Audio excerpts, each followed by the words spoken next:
চুক্তিবদ্ধ প্লেয়াররা যখন লিস্টটা হচ্ছে তাদের গ্রেডেশন CBAD যখন হচ্ছে তখন আমাদের একজন ডিরেক্টর তিনি প্রস্তাব তুলেছেন সাকিব আল হাসানের বিষয়ে, কারণ গত কয়েকদিন যাবৎ তার মনোজগতে যে এই চিন্তা ভাবনা আসছে, সেই রিটায়ার করতে চায়, এবং সাকিব আল হাসানের যে অবস্থানটা বাংলাদেশে, মানুষের মনে যে ভালোবাসা এবং আমাদের যে দায়িত্ববোধ থেকে, এবং পাশাপাশি সাকিবের সাথে আমি নিজে চেস করছি সাকিবকে, এবং ইন্টারেস্টিং সাকিবের সাথে প্রায়ই কথা হয় আমার এইসব বিষয় নিয়ে, বাংলাদেশের ক্রিকেট নিয়ে।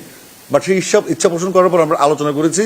আলোচনার পরে আমরা বোর্ড থেকে সেই সিদ্ধান্ত নিয়েছি, আমরা এই তার ফিটনেস, তার ক্যারিয়ারের যে অবস্থায় আছে, বা তার ট্রেনার বা তার যে সিলেকশন বোর্ড আছে, সেখান থেকে যদি ক্লিয়ারেন্সটা পাওয়া যায় খেলার জন্য সাকিব ফিট কিনা।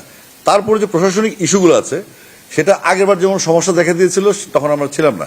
আর পরবর্তীতে যেটা হচ্ছে, আপনার যদি এখনো গভর্নমেন্ট ফিল করে যে তাকে আসতে দিবেন, তার থ্রেট আছে, মামলা আছে, তাকে ফেস করতে হবে কোর্ট, সেটা আসলে সরকারের ইস্যু। যে ইস্যুতে আমরা ইন্ডিয়া আসলে যাইনি, তাই না? ব্যাপারটা একই রকম আইনগত ব্যাপার।